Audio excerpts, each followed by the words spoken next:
Good morning, everyone. Thank you so much for joining us at the Resolution Foundation this morning. My huge thanks to the team here at Resolution who have been crunching the numbers since the Chancellor announced her spending review yesterday, and hopefully some of you have a copy of our document, and there's more available, I'm told, if you missed out hot off the press. The Chancellor tells us that she came into office and she found the books not as she expected, and she found a black hole. And then she still faced a choice, which was whether to try and continue to cut the state through time and return it to the size that she had expected, or to maintain that higher size of the state. And she chose the second, and in some ways that's one of the biggest kind of decisions she's made so far. That was what necessitated the tax rises in the autumn, and what we learned yesterday was what she wants to spend that money on, having had the chance in a zero-based spending review to go through every line of the public finances and set her priorities and her decisions. And I think one thing was clear from yesterday, however you cut the numbers, and James will show you lots of different cuts, and that is that they've made health their top priority and fixing the NHS, which doesn't mean that will be easy, but that's clearly where they've focused their financial resources. On investment and capital spending, where we know the Chancellor increased plans very significantly from those of the last government, that's allowed her to maintain the increases she'd already made to energy and transport spending. But the new story, the growth through the rest of this Parliament, is really in defence. So we will both try and take you through some of the details, some of the bits that you may have missed yesterday, and also take a step back and think about what this means for the rest of this year and the rest of this Parliament. We've got a fantastic panel joining us here to help us do that. Hannah White, the Director and CEO at the Institute for Government. You'll know the Institute for Government for their fantastic work on improving the efficacy of government, and I think we're all in favour of that. Andy King, who's now Specialist Partner at Flink Global and was previously on the Office for Budget Responsibility's Budget Responsibility Committee. I think it's fair to say that all of us number crunchers missed the transparency that the OBR bring yesterday, so it's fantastic to have Andy here to help us dissect it. And Rachel Sylvester, political editor at The Observer, to help us unpack what this means for the politics both now and over the Parliament. So thank you all for coming. Without further ado, James Smith, our research director, who's been leading our number crunching, is going to take you through it. All right, thanks Ruth, and good morning everyone. Thanks for coming along, and thanks also to the RF team. Let me add my thanks to that, who've been crunching numbers and are the real experts in all this. So my job is to give you a whistle-stop tour through the spending review. And I suppose listening to the expectations management, the coverage of the spending review ahead of yesterday's announcement, you could be forgiven for being a little bit gloomy. And it was all very doom and gloom, and lots of difficult decisions, hard trade-offs. That was very much the mood music coming in. And I suppose the context for this is really that the Chancellor had two fiscal events. So to understand the name of this event, Third Time Lucky, you should understand that we've had a lot of the pain so far. So 40 billion of tax rises, getting on for 5 billion of benefit cuts. And now we're getting the sort of payback at the spending review. So that's the real context for this. And to understand what we got yesterday, I think it's helpful to step right back and look at how this government's plans compares to the previous government. So what I've done is gone right back to 24-25, and if you look at the uplift in day-to-day spending here in the blue bars and capital spending here in the red bars, you can see that there's the current plans are much higher than under the previous government. So 400 billion is a number that we've used in terms of looking at those two differences. But to understand what we got yesterday, you have to know that some of that increase happened for 24, 25, 25, 26 happened at the autumn budget, which we're trying to call Spending Review 2024. Doesn't seem to be catching on, but that's how we're referring to it.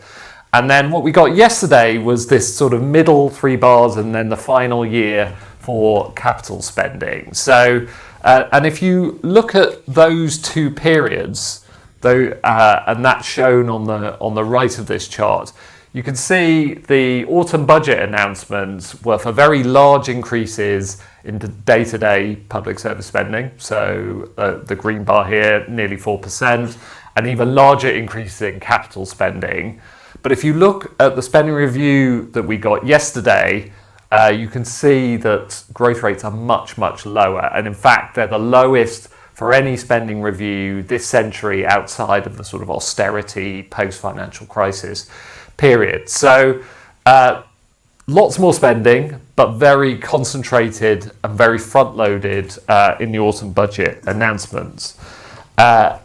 The key thing, though, for all the discussion of austerity, I did a Ipsos event last week. Half of the population apparently think where this government's already taken us into austerity.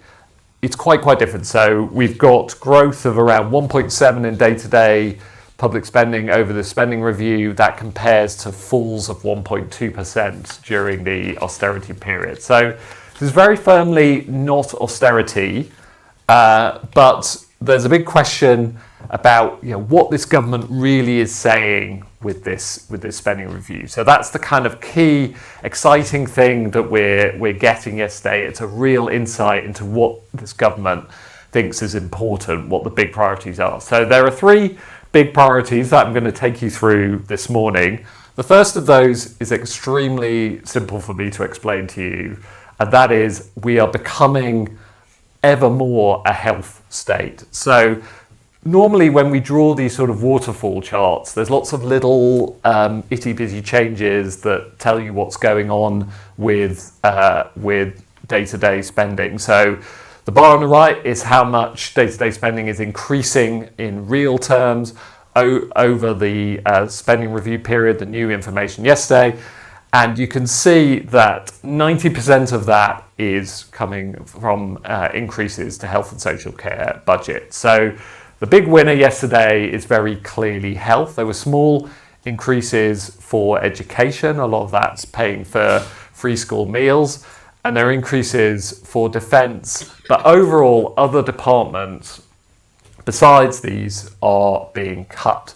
So our first big priority, very simple, health. Rachel Reeves likes to go to hospitals. This is a slightly unfortunate picture, but it was the best I could find this morning. But clear government priority on health. And if I show you what's happening to the state as a whole, you can see that the health spending, so if you focus on the red line here, which is basically the proportion of health spending relative to everything else, we've gone from about 1/3 around the time of the financial crisis to about half of all day-to-day spending coming in the form of going to healthcare. So that's a huge increase, and that's something that the government has been very focused on at the spending review. So everything else sort of pales a bit into significance, but that's not to say we didn't get really some quite important things going on here. So there's a lot happening in this chart. There's a lot of love that went in overnight into producing this chart, so you have to understand that. But the thing to look at first is the blue bars here, which are telling you about increases that we got yesterday. So that's the new information that we got yesterday, and you could see there's an incredibly small number of winners on that basis. So what I've just talked about on health, a little bit on education, a big uplift for science and technology. That's and more or less everything else doing pretty badly in the spending review. And you can see if I pick out a couple here, the much touted Home Office cut. So Home Office is down over 6%. A big chunk of that is what's going on with housing in hotels. So that's part of the cutbacks there. and more money is actually going to the police. But if you look at transport, that is down a lot as well, and that's related to what's happening to the ending of COVID rail subsidies. So overall then, very tight settlements beyond what's going on in those major priority departments. So this chart basically takes you back to the financial crisis and shows you that in a very big picture sense. So you can see once you adjust for inflation, once you adjust for the size of the population, health is up about a third. Everything else is doing pretty badly. And you can see the education has been on a slowly upward trend once you take account of falling pupil numbers. And defence is pretty flat. A lot of the increase in defence spending is coming in capital. I'll speak about that in a moment. And then the big thing that's going on is that overseas aid has been cut very sharply to pay for that higher, or proportionally to pay for that higher defence spending, and everything else is getting cut, as I've just been showing you. So about 2.4 billion of cuts to those other departments once you take out those kind of key changes. So this is very much a spending review that is focused on health, but also one that is not really fixing crumbling public services. So quite tight settlements remain. If you look back to where we were before the financial crisis, you can see really big falls in per person real spending. These red bars here, that's still very much the case despite some of the increases that we got at the autumn budget. So that's the key takeaways on day-to-day spending. If we look now at investment, the big picture here is one of increased spending when the government back in the autumn took the welcome step to essentially cancel the cuts that the previous government had put in place for investment. So you see the green line going down, spring statements, final fiscal event under Jeremy Hunt. Since then, we've moved to this dotted line, which is higher capital spending, which is most welcome and maintains capital spending at the highest level since the sort of early 80s. It's not by a huge amount. I think you could make the case for more, but this is very much a welcome increase in capital spending, in investing in that long-term infrastructure that the government is talking about. Now, what is the government spending its money on? You wouldn't come to the Resolution Foundation and not expect to receive a very complicated chart. So here we are. I will hold your hand through it. It's not that bad. So basically, the size of the bars as you go down show the amount we are investing, the government is investing as a share of the economy. You can see relative to 2019-20, that's come up a lot, and even relative to 23-24, there have been these big increases. So where have we seen those increases? Well, the stuff in red, which we refer to as economic infrastructure, that has been the key bit that has been increasing, not just under Rachel Reeves, but even before that. And if you look at the sort of allocations that we've had for investment spending, you've got big numbers for net zero, big numbers for transport. We've been hearing about those in the trailers in the run up to the spending review. But the other key thing to mention here is that we've got this increase in the green bars in capital spending, in defence capital spending. And this has been the strategy the government has kind of adopted to increasing defence spending. It's focusing it on capital spending. And what that's doing is it's squeezing out this blue stuff, the social infrastructure, where we at the Resolution Foundation have been calling for more spending on health investment, to focus on productivity, and particularly on housing is another kind of key area where we would like to see more investment. So hard hats on, very much the government building stuff, that's still its priority.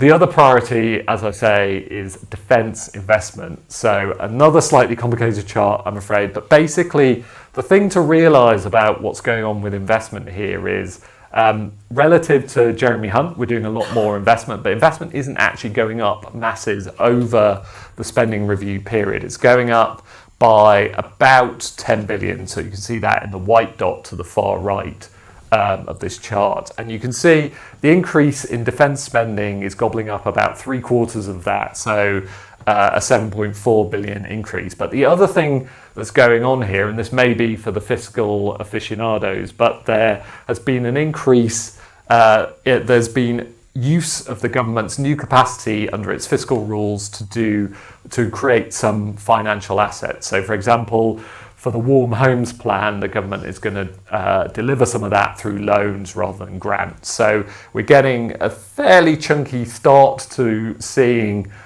more of these financial transactions as a way of delivering that higher investment. So third big priority, defence. Rachel with a tank this time. I hope you're enjoying these photos. So very clear what's going on here. Just a quick word on housing investment here. So we got a big number that was also trailed, nearly 40 billion over the next 10 years. So it's a really big increase in overall spending. That's welcome. That's been welcomed by housing sector. Two big question marks about this. One is, what is the profile of this? So the government say this will ramp up over the course of 10 years. So it's not totally clear how much more spending we'll get in the near term. And the other big question is how much of this will go on genuine social housing. So at the moment, this is assigned to both affordable and social and other types of housing. What we've seen over time is real falls, big falls in how much the government are building and paying for in terms of genuine social housing, which does most to bring down housing costs for lower income families. All right, so that's whistle stop on day-to-day spending. What's going on with capital spending? Let me finish up with the big picture and really give you a sense, building on what Ruth was just saying about what the government is really doing here. So this chart shows you essentially what is going on with the size of the state. So CDEL is capital, RDEL is day-to-day public service spending. The total is in the goldy, orangey line, depending how you look at it. And what you're seeing here is the government has basically locked in and maintained a higher size of the state here. So it's not like the government is trying to massively expand the size of the state for the bit it can control, at least on departmental spending. But it is higher than it was prior to COVID, and it's at the highest sustained level since at least 2000. So we got a bigger, and you can see in this green line, very much more health-driven state, but it's also a state that's doing more investment. And who is really gaining from that big choice that the government is making? The government is putting up taxes to pay for that higher, that larger state, certainly in terms of day-to-day spending. And you could see, this is new analysis that we have done, which focuses on who benefits from that public services spending. So this is going through lots of information about who uses public services, and our number crunching on the package from yesterday basically shows that if you compare what was announced yesterday to the plans and path that the previous government was on, you get a really chunky rise in overall spending, which is what you would expect. So this, the typical family will basically gain by about £1,400, but that rises to more like £1,700 at the bottom, and this is a really progressive boost from public services that will affect the wider lived experience of families in the UK. So the very progressive increase in public service spending. All right, so that's my overall take on all this. So key things: massive increase in spending, big priorities, healthy state and investment, building things, and defence. So that's the sort of key takeaways from yesterday's spending review. This has all been a bit upbeat, so I feel the need to end on some literal, very, very literal dark clouds. So what's going on in the autumn is we'll get a new forecast from the OBR. There'll be, at the moment, the cost of government borrowing is up relative to the spring statement, not by a huge amount, but enough to put a dent in the nearly 10 billion of headroom that the Chancellor had at the spring statement. And more importantly, as we've been seeing this morning with weak GDP, the outlook for the economy has deteriorated since the increase in trade uncertainty. All this pushes you towards suspecting that the autumn budget will be one where the Chancellor has to come back and actually raise some taxes. So that is the dark cloud to the silver lining I've just been explaining to you. And that's it from me. Thank you. Thanks, James. So Hannah, we've talked a lot about the numbers, but at IFG you've also been looking more broadly at what this means for public services. So what did you make of yesterday? Thanks, Ruth. And can I say congratulations to the team here for this very rapid and interesting analysis overnight. I hope you all get some sleep later. So the IFG, our performance tracker report, which we do with the Nuffield Foundation, looks at money going into public services and demand for public services and their performance. And I think sort of the context in which we were going into this spending review is that all the 9 public services that we track were performing worse than before the pandemic, which was already worse than since 2010. So that's the kind of context in which we were going in. I think compared to what some people, we were sort of anticipating, looking at what the Chancellor had to play with going into the spending review, we think that core public services have been relatively protected. Obviously, there's the big money for health, but justice, police, schools, local government will see small real terms increases over the course of the spending review.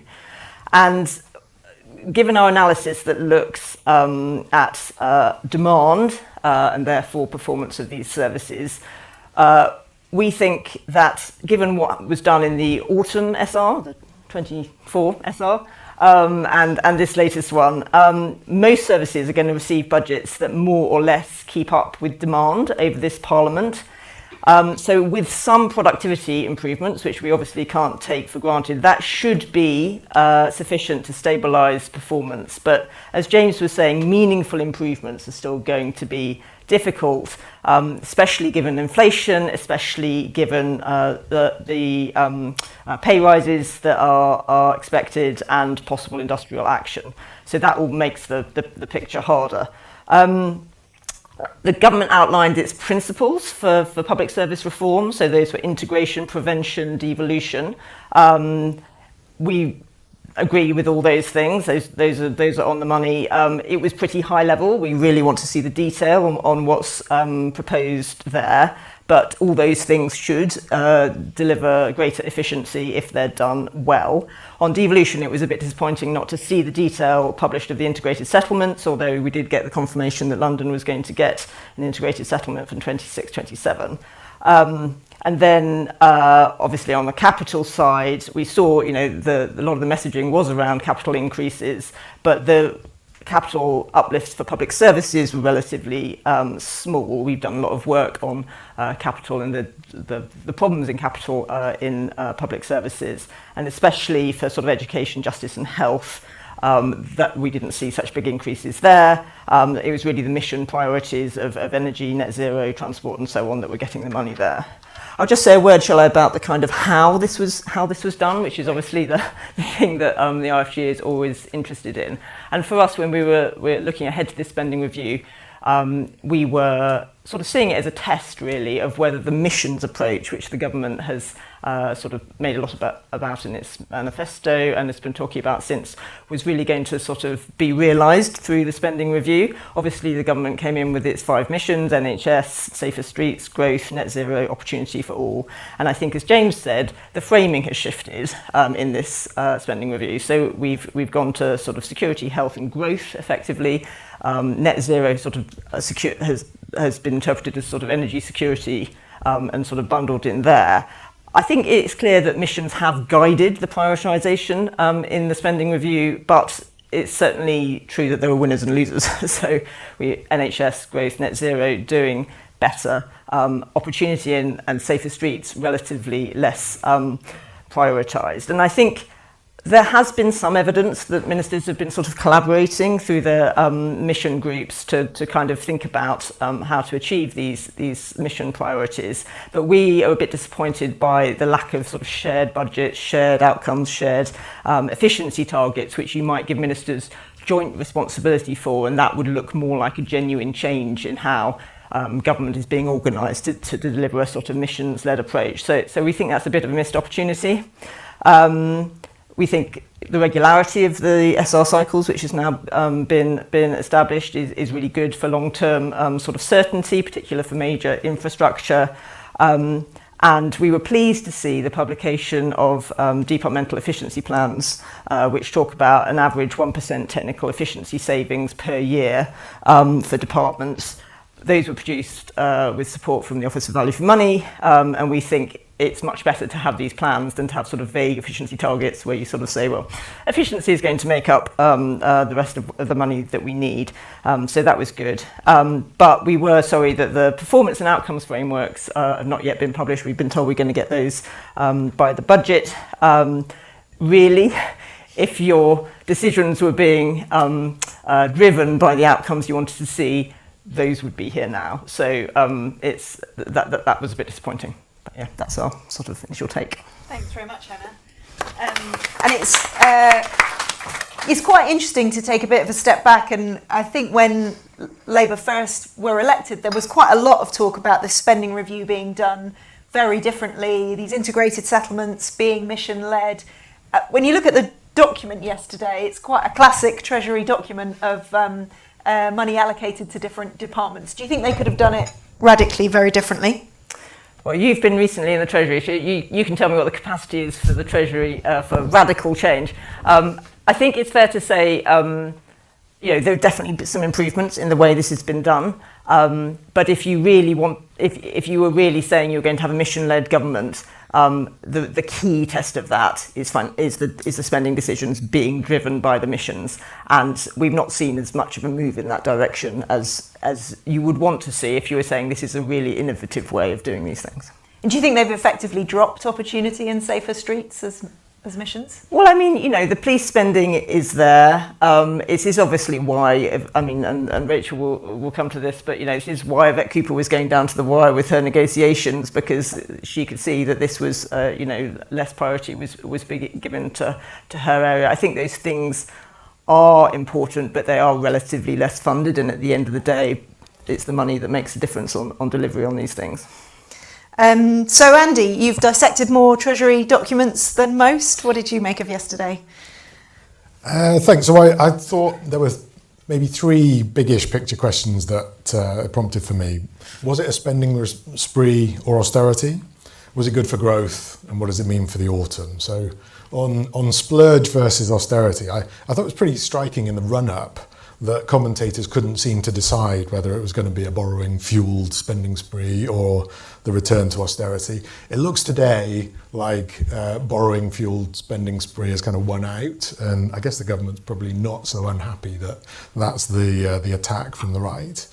But why were people confused? There were lots of big numbers reported, 400 billion by the Resolution Foundation, 120 billion of extra capital, 39 billion social housing, 86 billion R&D. These are huge numbers, but then basically unprotected departments seeing real terms cuts, or many of them, and a school settlement that looks horribly tight. So my take on all this is that Rachel Reeves has taxed and borrowed a lot more than Jeremy Hunt was planning to, in order to spend a lot more than Hunt claimed he would be able to. And so that's where a figure like 300 or 400 billion comes from. But the Hunt spending plans looked a long way from deliverable in foresight and hindsight.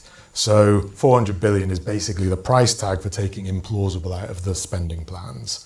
All that money leaves, as you've shown, departmental spending higher than it would have been, but not higher than it is today, especially when you look at it as a share of GDP. And that's basically how you square the circle. So was it a spending spree? Not really. Was it austerity? Not really.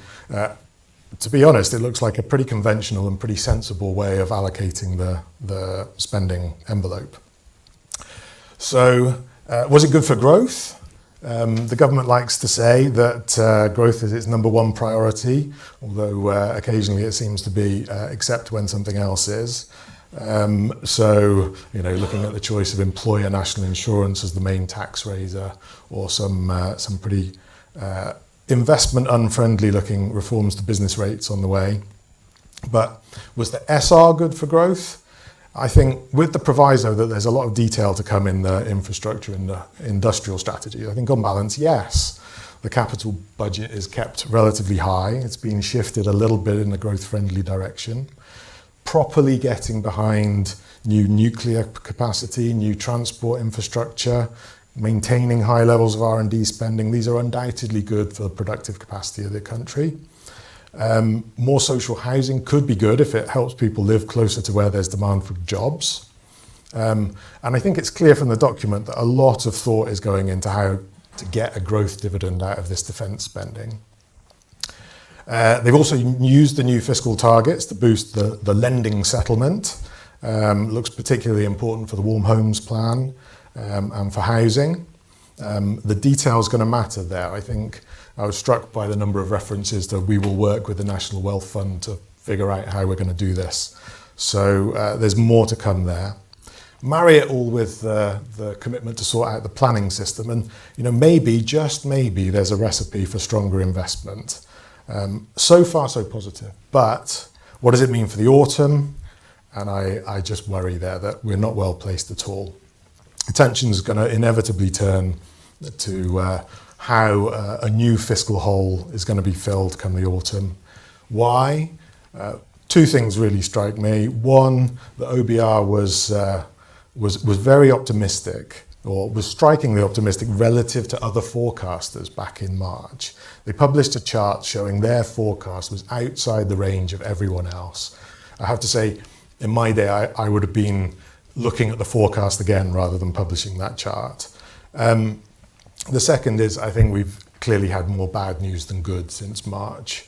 So on where they are relative to the pack, I think the pack has revised down already, I think probably by almost a percentage point. So even if they want to remain optimistic by the same amount, they've got to revise down. If they want to get back into the pack, they've got to go further. And borrowing was 11 billion higher than expected last year. As an expert number cruncher, I can tell you that's bad news if you've got 10 billion of headroom. The immigration policy looks net negative for growth. Employment rights need to be scored, and so on and so forth. The employer national insurance and national living wage rises look to have done much more damage to employment than was allowed for. So I think from where we are today, I think the writing seems to be on the wall for another fiscal hole in the autumn. Maybe the spending review will help in terms of growth, but in one very important way, it makes life more difficult, and that's because the spending plans are being inked in. It leaves fewer levers for restoring fiscal headroom. So it looks like rock and a hard place to me for the autumn.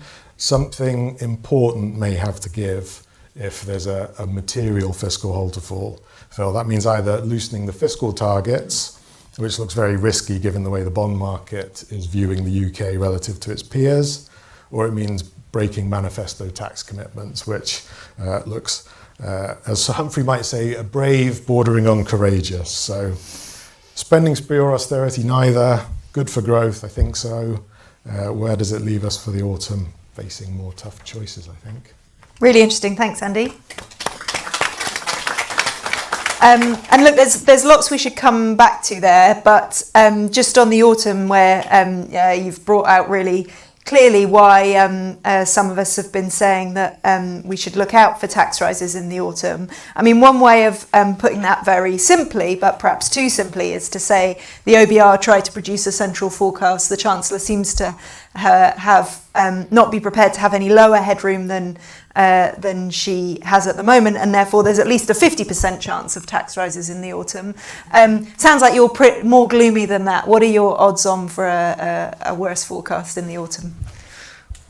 I think it's really quite likely. I wouldn't put a number on it, but much more than 50-50.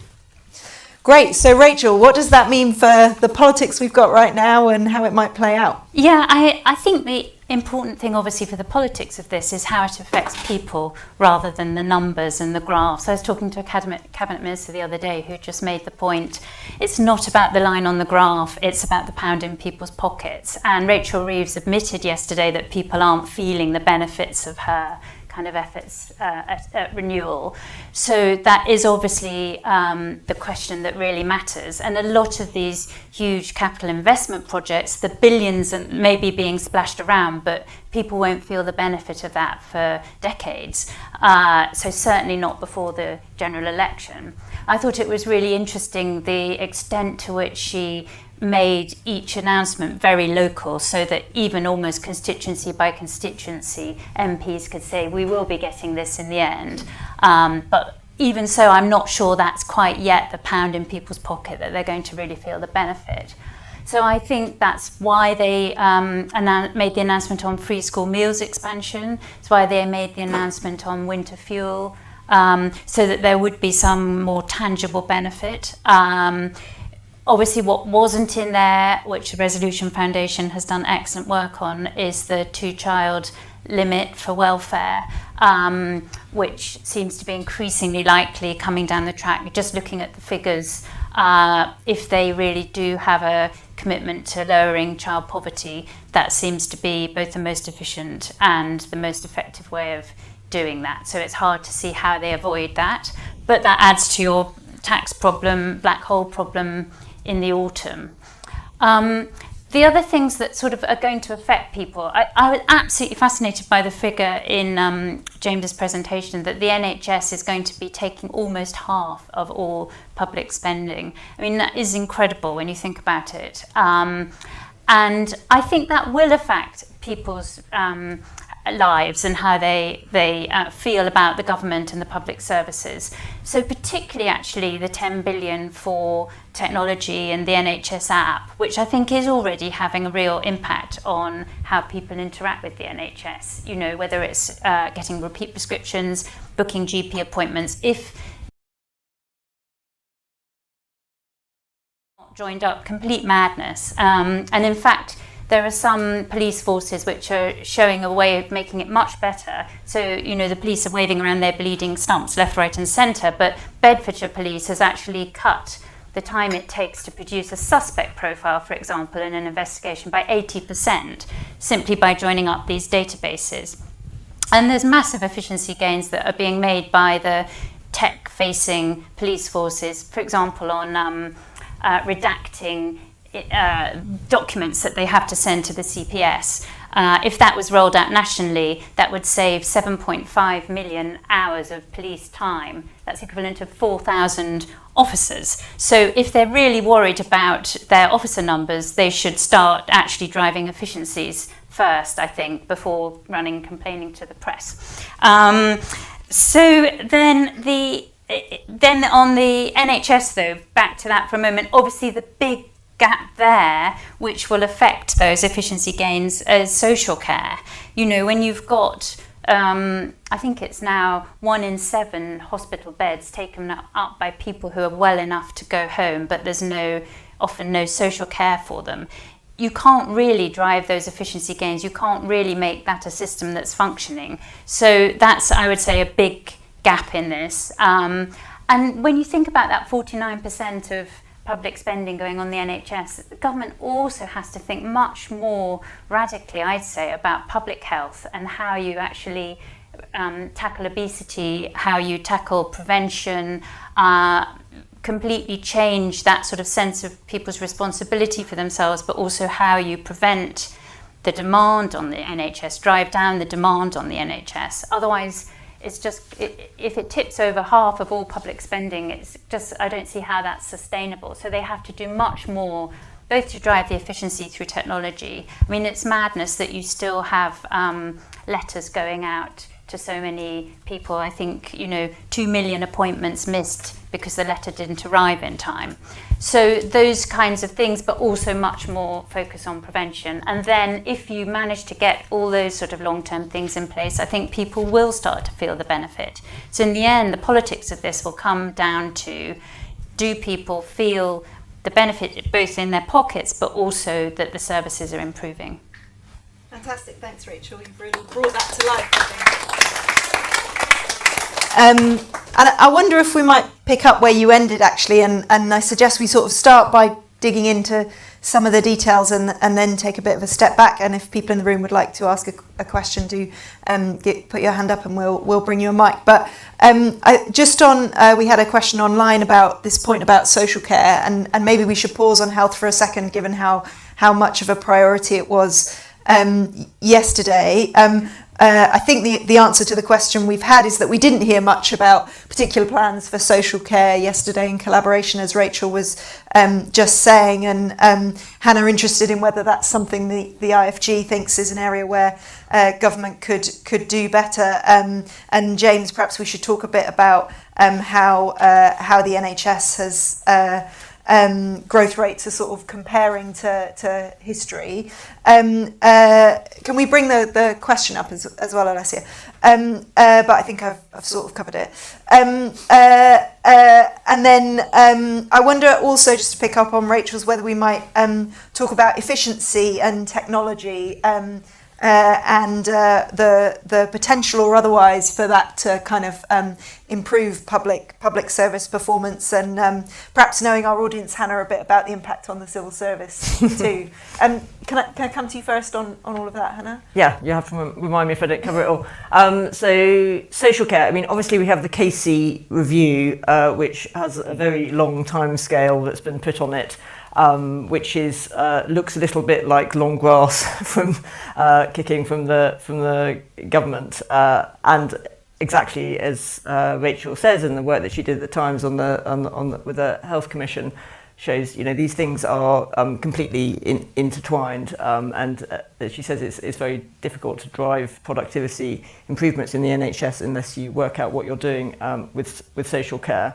On the civil service, as you say, I think that we were pleased that the government hasn't gone down the track of talking about headcount cuts. We do think there's scope for the civil service to make some efficiency gains. It's grown a lot since the pandemic. But we're pleased that what the government has set is a spending target, so 11% cut in admin budgets by 28-29 in real terms, and 16% by 29-30. And we think that can be done. But on the other hand, the government is also talking about wanting to have more of certain sorts of civil servants, so prison officers, people working in job centres, asylum caseworkers, so you've got to try and kind of marry those things up. But the other good thing is that we are going to have these departmental workforce plans, so we're looking forward to seeing those, because planning your workforce is definitely a good thing if you want to actually not just talk about making the civil service more efficient, but actually achieving that. And there was another point which I've forgotten. I think you covered them. I covered them. James, do you want to tell a bit about NHS just growth quickly rates? on the NHS. So we got this 2.8% growth rate over the spending review. So, chunky, really big, as we said, taking up 90% of the Ardell increases. But if you look back over the long swathe of history, that's still a bit lower than the sorts of growth rates we've seen over a really long period of time. And this point about the state becoming ever increasingly more a health state, that's a very long-term phenomenon, not a surprise given challenges from ageing, waiting lists, all the big challenge that we know about that the NHS is facing. But I suppose the thing that was really sort of striking for us is the NHS really has and for anyone working in the NHS, they will feel like they are working extremely hard. But if you look at headcount, money put in relative to output in terms of procedures, operations, all that kind of thing, there's a productivity problem with the health service rather than us needing lots and lots more people to go and work there. Over the longer term, we will need more people, but as things stand, there is that productivity issue, and we've called for more investment spending, more investing in kit. If you look at really simple things like just beds, we rank incredibly low for our health service relative to other OECD countries, almost at the bottom. Similarly with complex diagnostic equipment like MRI scanners. So more kit seems to be like a great thing for the NHS here. But we didn't get that yesterday. We got pretty flat capital spending on the NHS rather than the sort of expansion we talked about. And I think you can view that in the context of what's going on with defence, where there's been this big increase in defence. Would we have got the same sort of health investment spending if we didn't have that big expansion in defence? I mean, obviously we don't know, but that is a really key thing for understanding what's going on with investment. And when you step back, Andy, and you look at the long run of the public finances, what's your take on this sort of, are we becoming a health state, and how does it play out going forward? I mean, yes, and I think it's because that's what people demand. So there's a line in the spending review that says, the health service, if it achieves 2% productivity gains, that frees up a massive number of billions of pounds, which will all be recycled into the health budget. So actually the policy is whatever productivity gains they achieve, spending will stay where it is, because that's what people want and that's what an aging population needs. And so, whether it's growing at 3% real or 3.5 or 2.5, it's just that is what's going to continue happening. I thought on the investment side, I thought it was interesting that a lot of this money is going into rebuilding the literally crumbling estate. This is replacing capacity, not adding capacity. So that's quite a difficult backdrop for improving productivity in health. And Rachel, to what extent do you think the government's political fortunes now depend on its ability to deliver some of these improvements in NHS performance? Yeah, I think it's absolutely critical, and they've both Starmer and Reeves have pinned their colours very clearly to that mast. But I think it's also really crucial that it is about reform. It's not just about pouring more money. And when it comes to kit, it's what kind of kit. So, for example, I spoke to a radiologist in Huddersfield, and they'd introduced these AI scanners that were diagnosing lung cancer. Instead of taking 7 days, it was taking 7 seconds, which means you only need one radiographer to read the scan, which you actually don't need any, but you want one human just to double check it's okay. So if you want efficiency gains, it's about which kind of kit you spend the money on. But I think they absolutely have to reform and change the way the NHS works and boost the productivity, including improving social care, I'd say, if they want to achieve the results that the voters demand. Okay, great. Thanks, everyone. Does anyone in the room want to come in with a question? Otherwise, we've got, loads of people. This lady at the front, please. Thank you. Thanks very much. Thank you for this. I'm Olivia O'Sullivan from the UK programme at Chatham House, so I have a very foreign affairs-y question. It strikes me that this, as you say, this spending review is very much a health and defence spending review, but the biggest departmental loser seems to be the FCDO, partly because of the aid cuts. This government has come in, and we're very used to Keir Starmer talking about this really difficult geopolitical context. Our worry is that the US will pull out of their security role in Europe in a significant way. And we have a settlement here that has very limited aid spending and hardly any investment in diplomacy.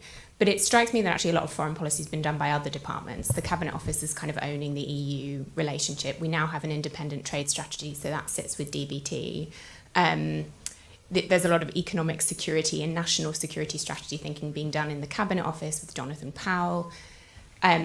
This might be a question directed at Hannah, but obviously everyone can take it. But is this about a department, the FCDO, having a bad time in this government and maybe really struggling with its purpose? Or is this about their wider foreign affairs priorities and choices? Okay, really interesting question. I'm going to take a few to bring more people in. Sorry, can we go to the back? Yeah.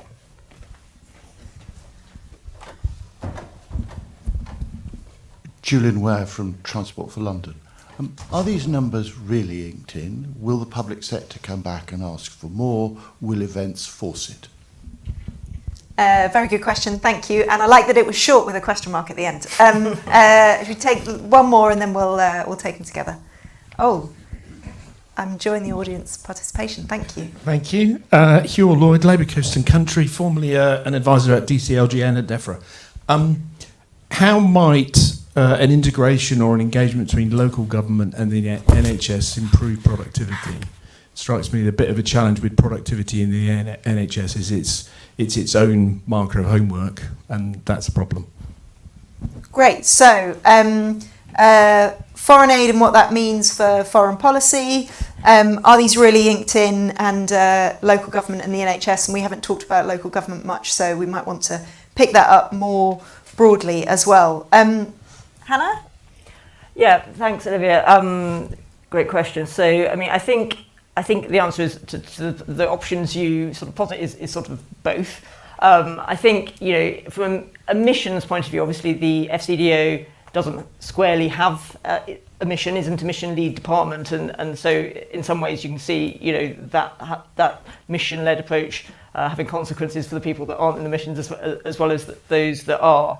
I think also what this demonstrates is, you know, we're moving away in an obvious way, and this sort of spending review makes that quite real from the idea of, you know, development aid as an end in itself, and towards a much more instrumental view of diplomacy and aid in service of the other aims of the government, and that is, as you rightly say, why we've got these aspects of diplomacy which are being pursued through other departments. You know, in some ways, you know, that's a really good thing. You don't want these things sitting in isolation, but it is also it's a product of the choice of the missions. And a lot has happened since those missions were set pre-election in terms of, as you say, the geopolitical context. But the priority there has been so obviously towards defence rather than foreign policy in general that is why I think the FCDO has missed out.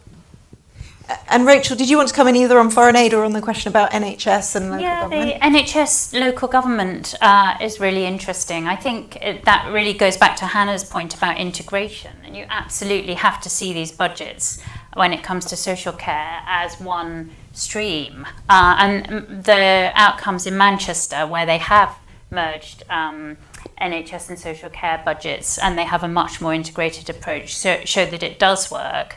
I went to Denmark for the Health Commission at the Times, and if there is a sort of bed blocker in a hospital because there's no social care place in the community, the local authority actually has to pay for the cost of that bed. So the incentives are all flipped. But of course that only works if you have enough funding going into local government to have a sort of capacity for the social care that's required. So I think it is a kind of ecosystem. And at the moment, they're basically cutting off the leg of the body and deferring the outcome for 10 years if the KC review timetable holds, which it just doesn't seem sustainable to me. Really interesting. And Andy, I think inked in was your phrase. What do you think? Inked in? No, of course not. They're inked in until they're revised. I mean, they're formally due to be reopened in 2027 for the next spending review. History says they tend to be topped up in between times. Health, in particular, has a great track record of getting its budget topped up regularly, or being able to switch its capital budget into running costs.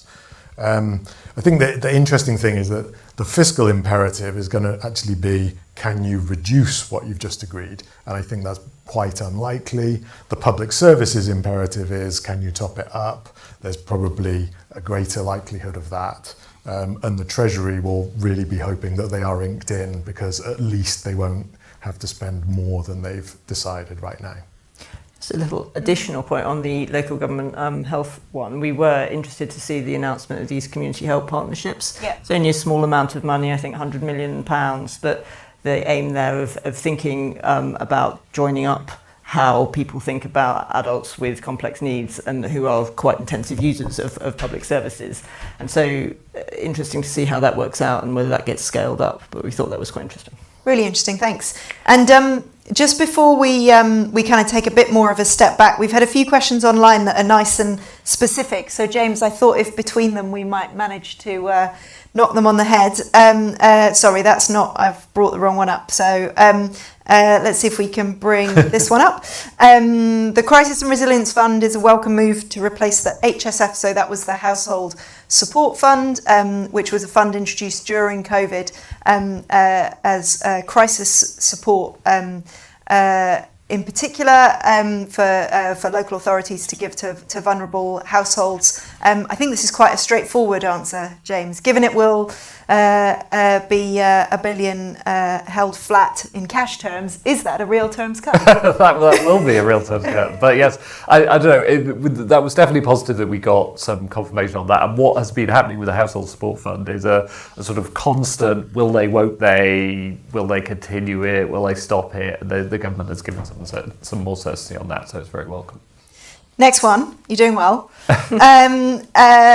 On this warm homes plan, which we do talk a bit about in our report today, and this slightly technical thing that they've done, which is to meet some of the 13 billion commitment to the warm homes plan with financial transactions. So thought simply with loans rather than grants. So cash that they expect to get back, not cash that they are giving away. Is this a fudge, James? What do you think? Well, it's using the new fiscal framework that some genius presided over at the Treasury, and this has created extra space whereby the government can do some investment through lending that creates financial assets that gets netted off against the liabilities that are created under the net financial liability rule that the government have. So the place where this bites most is on the warm homes plan. So there'll be lending there to get households going on that side. I don't think we know exactly how that's going to work yet, but that'll be part of what they're doing here. The thing to keep in mind here is that it will come with a bit more debt issued. No huge market reaction yesterday to the spending review, but that will be something that pushes a bit in the direction of making the fiscal challenges harder in the autumn. And you give me a nice segue to one I was going to put Andy on the spot with on debt interest costs, which is perhaps contrasted to your doom and gloom. Is there hope? We haven't seen it yet. I think gilt yields are up slightly since the OBR took their calculations for their forecast in March. But could a fall in gilt yields bail out the Chancellor in the autumn, Andy? What do you think? So, if I may, on the previous question, one of the interesting things I think is that warm homes plan is now 5 billion of lending, 8 billion of spending, and the system behind it allows you to combine those things. The department to put a subsidy on a loan from another part of government, and that's what they're going to spend a few months figuring out.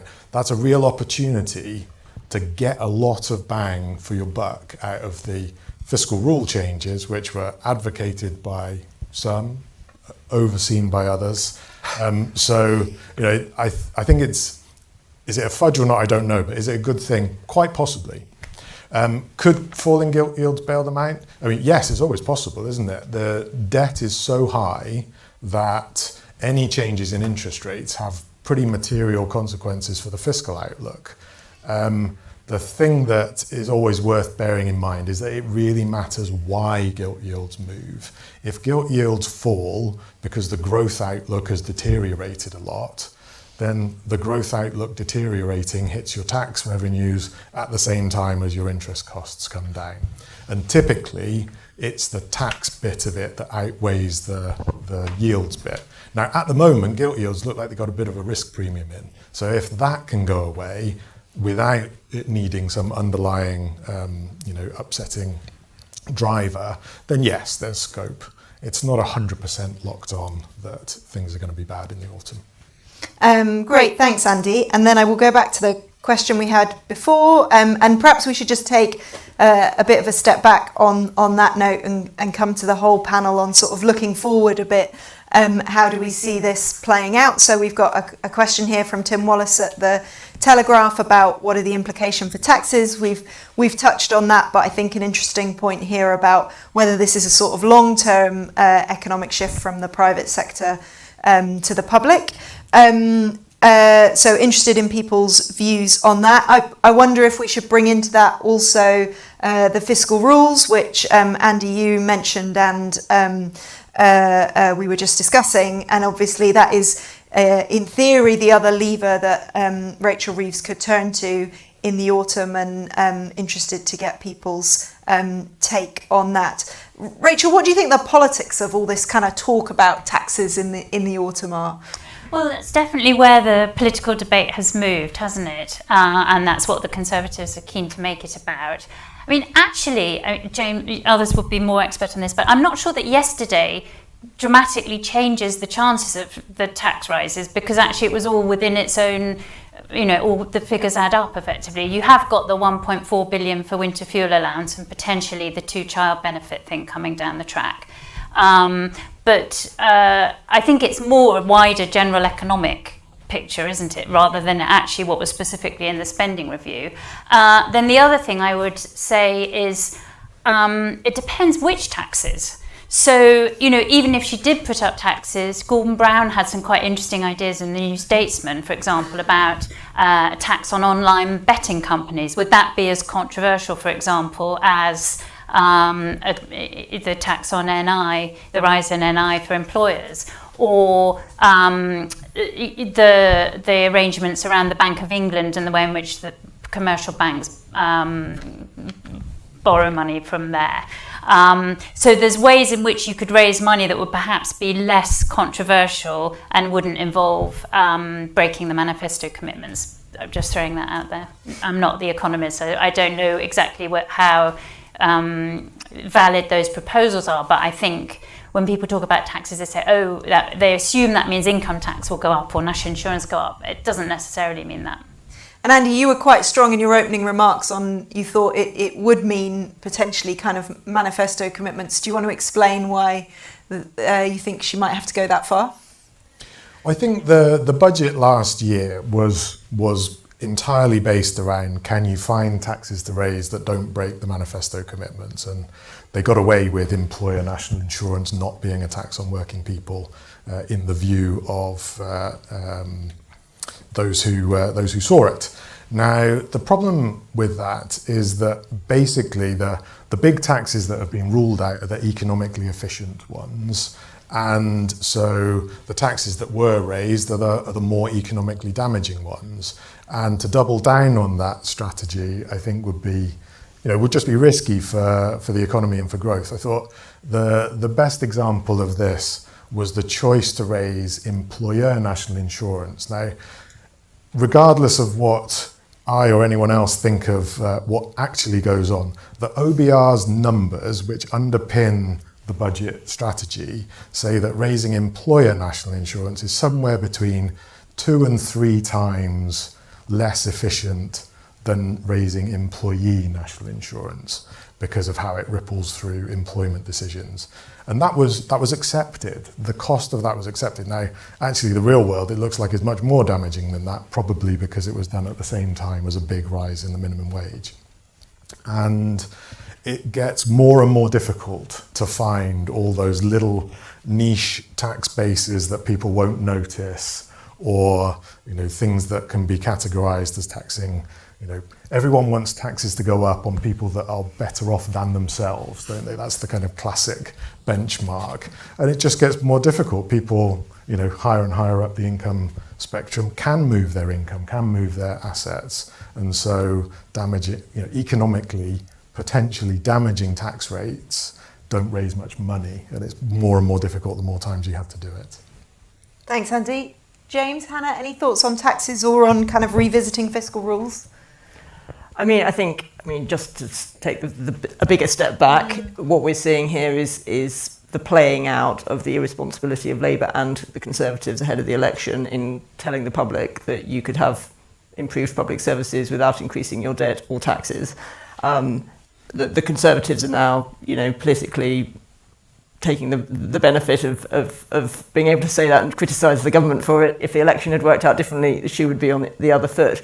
But that is the problem, that this can now be articulated as Labour breaking its promises, even though it may become, I think, between now and autumn increasingly obvious that is something that's going to have to happen. But maybe that was always inevitable if you want to invest in public services. Yeah, good point. James? So the debate on taxes obviously there's been bad news, and when we get to the autumn budget, we'll see that playing out. But if you sort of step right back here, if you think, a lot of this collapses into a debate about how big a state you want to have, and it gets quite ideological quite quickly. But I think the big problem, as we have talked a lot about the Resolution Foundation, is not that the state is somehow too big. It's that the economy is somehow too small, and a lot of what you've seen over the past 20 years or so is government sequentially trying to come to terms with that. What bit can we tweak to get away with? That it just pops up in lots of different places, and now we're seeing a government who's telling us the world has changed, but it's not behaving like the world has changed, because it's trying to respond by tweaking defence a little bit, by increasing,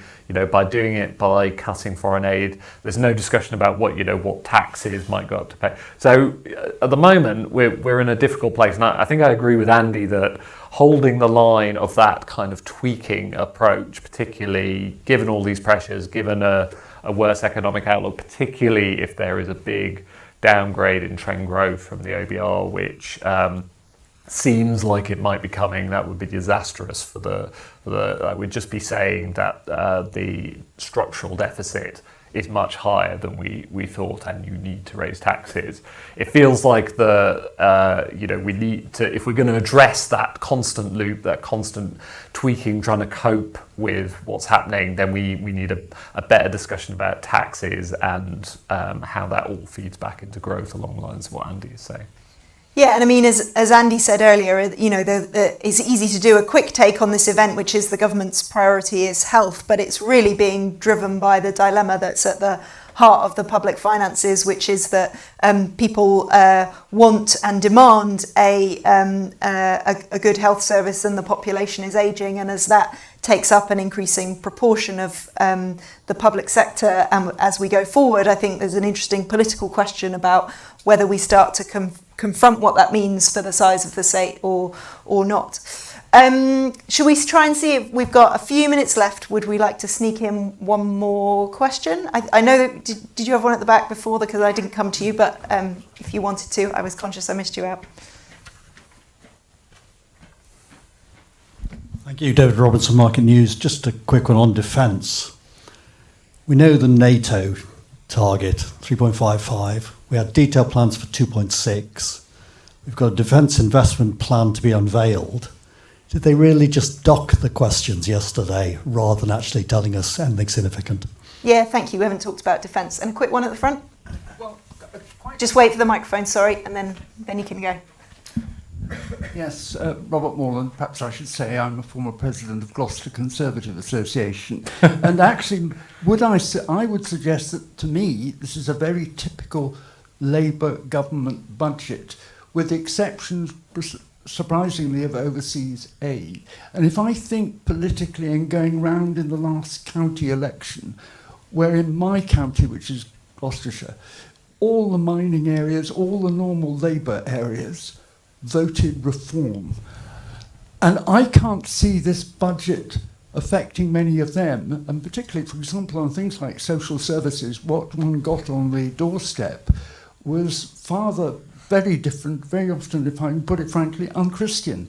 I could go on. That's my question. So defence and reform, and it was interesting, Rachel, yesterday that the Chancellor did address quite a lot of her speech actually at reform rather than the Conservative Party. What does that tell us? Yeah, and people were voting for reform, not, I think, as a sort of positive vote for reform at the local elections, but as an expression of frustration with the status quo. So they voted for change, they don't feel change has happened. So that's why it goes back to what I was saying right at the beginning. What's absolutely critical for the government is that by the time of the next general election, people feel better off, they feel more optimistic about the future, and they feel that the country's going in the right direction. And I think probably this starts that process, but it's too early to know really whether it's going to be enough. And Hannah, Andy, thoughts on defence? Yeah, so if the question is, do we know what the ultimate target is going to be, or if the question is, how is this money going to be spent? Why isn't it in the arithmetic? Is it to keep it out of the OBR arithmetic? And yesterday is another target that just wasn't in spending it.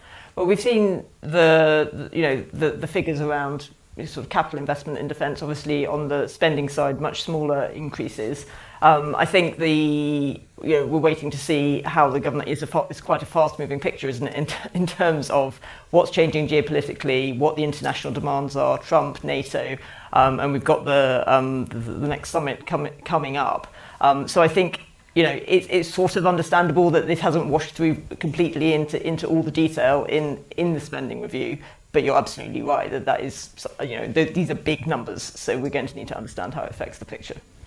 And just on the arithmetic, I suppose, effectively what the government did yesterday was exactly what it had told us it was going to do. So it had announced 2.5% excluding the intelligence agencies. It announced 2.6% yesterday, including the intelligence agencies. So these are the same number. And as I understand it, Keir Starmer's commitment to reach 3% is to be compared to the 2.6%. But that's still 13, 14, 15 billion to get there. So that's clearly an example of a big commitment that is not been inked into the numbers yet.